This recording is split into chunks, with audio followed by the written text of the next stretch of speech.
Hello student, आपका मेरे YouTube channel Edu with Sushant में स्वागत है। आज हम लेकर आए हैं क्लास 10th के राजनीतिक शास्त्र के तीसरे चैप्टर लोकतंत्र में प्रतिस्पर्धा एवं संघर्ष से सभी ऑब्जेक्टिव महत्वपूर्ण प्रश्नों को। तो आइए शुरू करते हैं हम अपने इस वीडियो को। आज का पहला प्रश्न है, स्वतंत्र बांग्लादेश की स्थापना कब हुई? स्वतंत्र बांग्लादेश की स्थापना कब हुई? ऑप्शन ए है 1971, ऑप्शन बी है 1975, ऑप्शन सी है 1980 और ऑप्शन डी है 1990।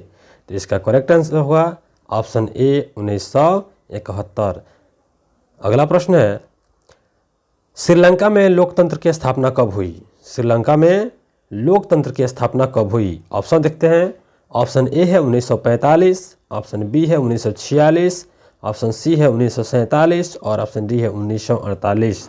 इसका करेक्ट आंसर होगा ऑप्शन डी 1948। बढ़ते हैं तीसरे प्रश्न की ओर। तीसरा प्रश्न है, सूचना का अधिकार अधिनियम कब लागू हुआ? सूचना का अधिकार अधिनियम कब लागू हुआ? ऑप्शन देखते हैं। ऑप्शन ए है 1990, ऑप्शन बी है सन 2000, ऑप्शन सी है 2005 और ऑप्शन डी है 2010। इसका करेक्ट आंसर होगा ऑप्शन सी 2005। 2005 में सूचना का अधिकार अधिनियम लागू हुआ था। बढ़ते हैं चौथे प्रश्न की ओर। चौथा प्रश्न है, सूचना के अधिकार की शुरुआत भारत के किस राज्य से हुई? ऑप्शन देखते हैं। ऑप्शन ए है राजस्थान, ऑप्शन बी है मध्य प्रदेश, ऑप्शन सी है गुजरात और ऑप्शन डी है दिल्ली। इसका करेक्ट आंसर होगा ऑप्शन ए राजस्थान। बढ़ते हैं अगले प्रश्न की ओर। अगला प्रश्न है, निम्नलिखित में चिपको आंदोलन से कौन व्यक्ति संबंधित है? निम्नलिखित में चिपको आंदोलन से कौन व्यक्ति संबंधित है? ऑप्शन देखते हैं। ऑप्शन ए में मेधा पाटेकर, ऑप्शन बी में जयप्रकाश नारायण, ऑप्शन सी सुंदरलाल बहुगुणा और ऑप्शन डी महेंद्र सिंह टिकैत। इसका करेक्ट आंसर होगा ऑप्शन सी सुंदरलाल बहुगुणा। आज का छठा प्रश्न है, बिहार में संपूर्ण क्रांति का आह्वान किसने शुरू किया? बिहार में संपूर्ण क्रांति का आह्वान किसने शुरू की? Option A Indira Gandhi, option B Pandit Jawaharlal Nehru, option C Jayaprakash Narayan और ऑप्शन डी अटल बिहारी वाजपेयी। इसका करेक्ट आंसर होगा ऑप्शन सी जयप्रकाश नारायण। जयप्रकाश नारायण ने ही बिहार में संपूर्ण क्रांति का आह्वान शुरू किया था। बढ़ते हैं अगले प्रश्न की ओर। अगला प्रश्न है 7 नंबर, दलित पैंथर्स की स्थापना कहाँ की गई? दलित पैंथर्स की स्थापना कहाँ की गई? ऑप्शन देखते हैं। ऑप्शन ए है तमिलनाडु, ऑप्शन बी है आंध्र प्रदेश, ऑप्शन सी है गुजरात और ऑप्शन डी है महाराष्ट्र। इसका करेक्ट आंसर होगा ऑप्शन डी महाराष्ट्र। बढ़ते हैं अगले प्रश्न की ओर। अगला प्रश्न है, ताड़ी विरोधी आंदोलन की शुरुआत भारत के किस राज्य से हुई?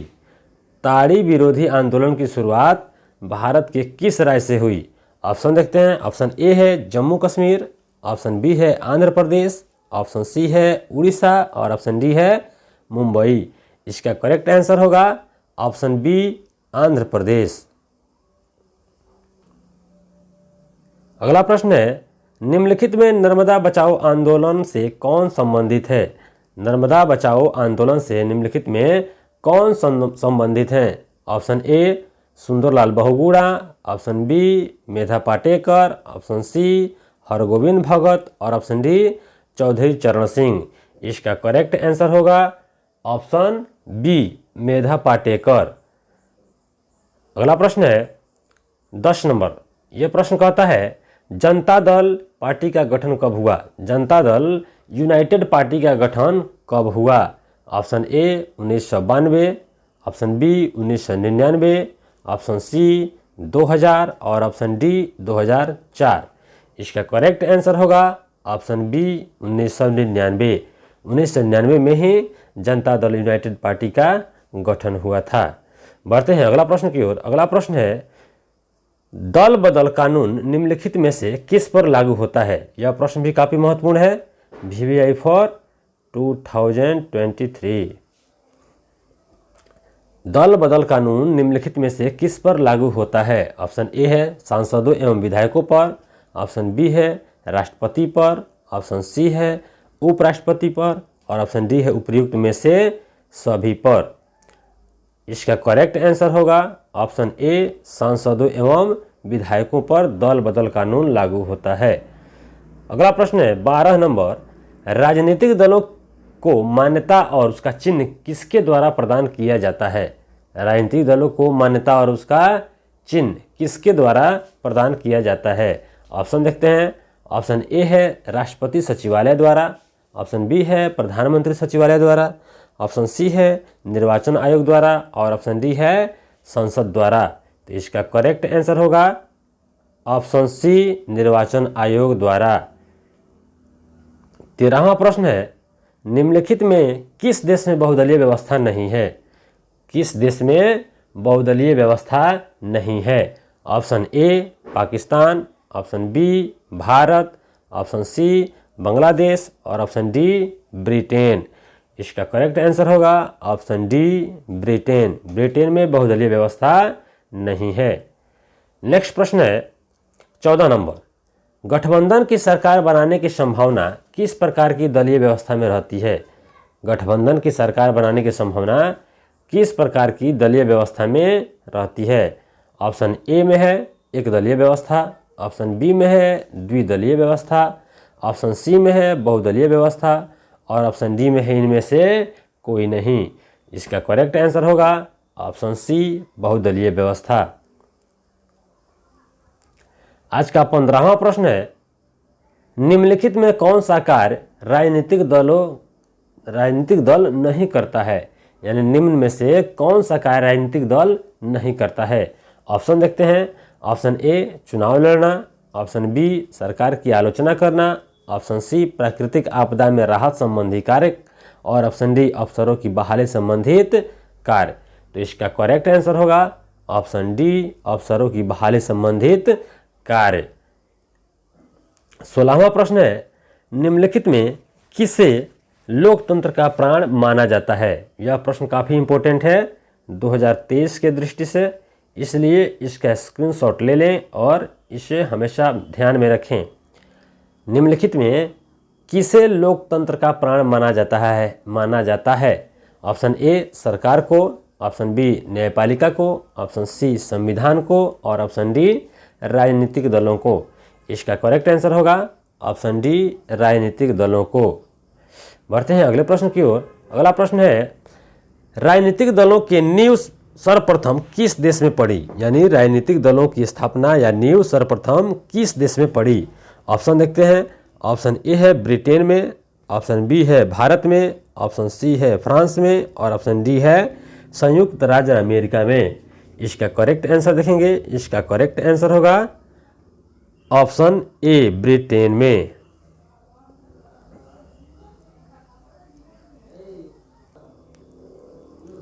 अठारहवां प्रश्न है, निम्नलिखित में से कौन सा प्रमुख उद्देश्य प्रायः सभी राजनीतिक दलों का होता है? निम्नलिखित में से कौन सा उद्देश्य प्रायः सभी राजनीतिक दलों का होता है? ऑप्शन देखते हैं। ऑप्शन ए है सत्ता प्राप्त करना, ऑप्शन बी है सरकारी पदों को प्राप्त करना, ऑप्शन सी चुनाव लड़ना और ऑप्शन डी इनमें से कोई नहीं। तो इसका करेक्ट आंसर होगा ऑप्शन ए, सत्ता प्राप्त करना। नेक्स्ट प्रश्न है 19 नंबर, राजनीतिक दल का आशय है। राजनीतिक दल का आशय है। ऑप्शन देखिए। ऑप्शन ए है अफसरों के समूह से, ऑप्शन बी है व्यक्तियों के समूह से, ऑप्शन सी है सेनाओं के समूह से और ऑप्शन डी है किसानों के समूह से। तो इसका करेक्ट आंसर होगा ऑप्शन बी, व्यक्तियों के समूह से। राजनीतिक दल का आशय है व्यक्तियों के समूह से। आज का 20वां प्रश्न है, वयस्क मताधिकार के आधार पर प्रत्यक्ष ढंग से चुनी गई सरकार को कहते हैं। यानी वयस्क मताधिकार के आधार पर प्रत्यक्ष ढंग से चुनी गई सरकार को कहते हैं। क्या कहते हैं? ऑप्शन देखते हैं। ऑप्शन ए है सैनिक तंत्र, ऑप्शन बी है साम्यवादी तंत्र, ऑप्शन सी है राजतंत्र और ऑप्शन डी है लोकतंत्र। तो इसका करेक्ट आंसर होगा ऑप्शन डी, लोकतंत्र। आज का 21 नंबर प्रश्न है, वर्तमान में देश की सबसे पुरानी राजनीतिक पार्टी का नाम है। अर्थात वर्तमान में देश की सबसे पुरानी राजनीतिक पार्टी कौन है? ऑप्शन देखते हैं। ऑप्शन ए है भारतीय राष्ट्रीय कांग्रेस, ऑप्शन बी है समाजवादी पार्टी, ऑप्शन सी है भारतीय जनता पार्टी और ऑप्शन डी है बहुजन समाज पार्टी। इसका करेक्ट आंसर होगा ऑप्शन ए भारतीय राष्ट्रीय कांग्रेस, जो कि भारत की सबसे पुरानी राजनीतिक पार्टी का नाम है। आज का 22वां प्रश्न है, भारतीय राष्ट्रीय कांग्रेस का गठन हुआ। अर्थात भारतीय राष्ट्रीय कांग्रेस का गठन कब हुआ? ऑप्शन देखते हैं।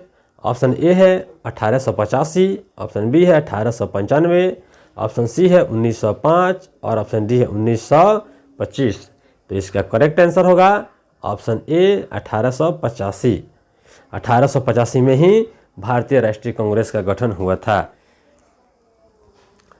आज का 23वां प्रश्न है, वर्तमान में भारत में राष्ट्रीय दलों की संख्या कितनी है? वर्तमान समय में भारत में राष्ट्रीय स्तर के दलों की संख्या कितनी है? ऑप्शन देखते हैं। ऑप्शन ए है 9, ऑप्शन बी है 6, ऑप्शन सी है 3 और ऑप्शन डी है 12। इसका करेक्ट आंसर होगा ऑप्शन बी अर्थात 6 है भारत में राष्ट्रीय दलों की संख्या। आज का 24वां प्रश्न है, वर्तमान समय में भारत में मान्यता प्राप्त राज्य स्तरीय दलों की संख्या है। अर्थात वर्तमान समय में भारत में मान्यता प्राप्त राज्य स्तरीय दलों की संख्या कितनी है? ऑप्शन देखते हैं। ऑप्शन ए है 21, ऑप्शन बी है 33 और ऑप्शन सी है 43 और ऑप्शन डी है 54। इसका करेक्ट आंसर होगा ऑप्शन सी 43। बढ़ते हैं आज के आखिरी और 25वें प्रश्न की ओर। 25वां प्रश्न है, नर्मदा बचाओ आंदोलन संबंधित है। नर्मदा बचाओ आंदोलन संबंधित है। यह प्रश्न काफ़ी महत्वपूर्ण है 2023 एग्जाम के नज़र से, इसलिए इसको ध्यान से देखेंगे। ऑप्शन ए है पर्यावरण, ऑप्शन बी शिक्षा, ऑप्शन सी भ्रमण और ऑप्शन डी उर्वरक। इसका करेक्ट आंसर होगा ऑप्शन ए पर्यावरण। नर्मदा बचाओ आंदोलन पर्यावरण से संबंधित है। इस प्रकार आज हम इस वीडियो में 25 ऑब्जेक्टिव प्रश्नों को देखा। अगर वीडियो अच्छा लगे तो लाइक करें, शेयर करें, कमेंट करें और अधिक से अधिक चैनल को सब्सक्राइब करें। फिर मिलते हैं अगले वीडियो में।